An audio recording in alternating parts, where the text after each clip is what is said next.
Hello, everyone. My name is Justin. I'm a realtor wholesaler from PA and recently decided to start a Pokemon business. And I want to data log and kind of keep episodes of me going about this journey. So, this will be episode one of starting my Pokemon business from scratch. A little backstory on me is that when I was a kid, I was into Pokemon, but didn't necessarily have the money to get packs like that. I grew up out of it then. And then when I got back into it, it was about 10 years ago when Ancient Origins came out. I really like ancient cultures and that type of stuff. So, kind of like when I heard the set was coming out, I hopped back in and just bought that set and then again left for another period of time. And now I'm jumping back into it. I'm thinking, let me just fully set up a business and go full steam ahead, especially with me being ADD. It's usually an all or nothing type of situation. And I'm obviously going all with this. So, uh, I'm a realtor from the PA area and also started learning how to do wholesaling. And about 2 years ago, when I started doing wholesaling, I learned how to do some flips and stuff in assignment contracts, and I made a pretty decent chunk off a couple deals I did. And I was sitting there with this money thinking, what could I get into? And it actually took me about a year of having it that when I started getting back into Pokemon, I realized that, I'm so passionate about this and I could feel it in my heart that, you know what, now I got some money behind me. I'm just going to turn this into a business and see what I can do with this. So that's basically how I got here right now. So it quickly turned into me just getting back into the hobby to go into a business from about a month ago. And now I've already met up the lawyer and I'm meeting up with them this upcoming week to basically finalize everything and get my EIN number, my business name, and LLC set up. So everything's legit and professional.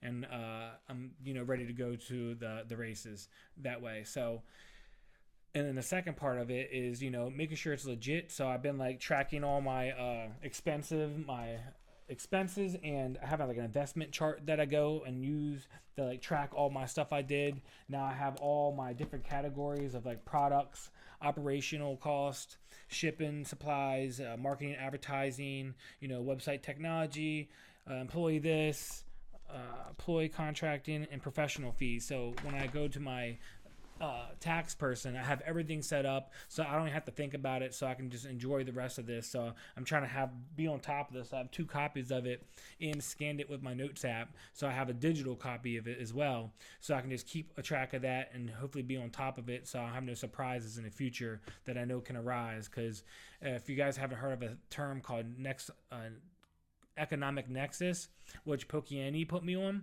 If you do too many sales in a certain state, you have to register your business in that state. And if you don't know this, you could be behind in taxes, and then before you know it, they think you're doing tax evasion, and because you didn't even know, because no one tells you this, you just have to know. So there's a lot of stuff I've been trying to figure out in this process. So now I'm doing it legit. It's all these things I got to figure out. So once I do get my EIN this upcoming week in my paperwork, I'm going straight to the bank, set up a business account, and then have everything set up that way, and then go, set up my Shopify is waiting for me to basically have the bank account I can put it in. So I've been waiting and kind of like in limbo trying to get the business side set up so then I can set up the banking side so everything's legit and ready to go. A little bit of the vision I have for the business. I was kind of liquid right now. I don't know which way. There's so many different things. You can invest in grading slabs. There's some people who invest in sealed stuff. That's where I think I'm personally going. But I could see myself eventually having a store and, doing something like that. But personally, only reason I'd want a store is to have the better distributors, because most of them won't work with you unless you do have a personal brick and mortar shop to work outside of.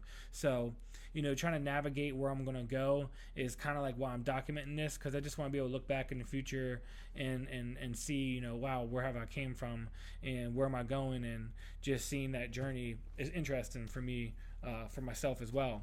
And hopefully I can be a resource for you guys to have questions. Not that, I know too much right now, but from my current understanding and some of the questions I may raise up, that you guys can use that as a resource in your own journey if you decide to do something like this. But so far, my inventory, I've got like Fusion Strike sleeve. I got a lot of sleeve packs because I don't really have the money. Well, at least I didn't want to go full ham on booster box cases So I want a little cheaper and got the 144 sleeved because you can get them a little cheaper. Like Fusion Strike, I got 144 sleeves for 800 something. But if you get a whole booster case, then you're paying like 1300. So it's a smaller barrier to entry for me, so I can diversify what I'm getting with is not as much money. But once I do get everything set up, I think I got a pretty good Japanese supplier, so I want to buy some cases of that, try to find a distributor through the Pokémon for American stuff, and just basically just see what works. I think I want to do some rip and ships, so that's where I'm kind of at currently. I mean, just in limbo with that aspect too, of figuring out where's this journey going to lead me. I'm kind of curious to see where it's going to head, and again, looking back will be kind of funny to see. And I think that's it for now. So if you guys want to like and subscribe and follow the journey, I greatly appreciate it. If you guys have any questions, leave them in the comments, and hopefully as I'm constantly researching stuff, I can be some source of help for you guys. But yeah, again, appreciate it for you guys stopping by my channel, and look forward to other episodes to come. See you guys.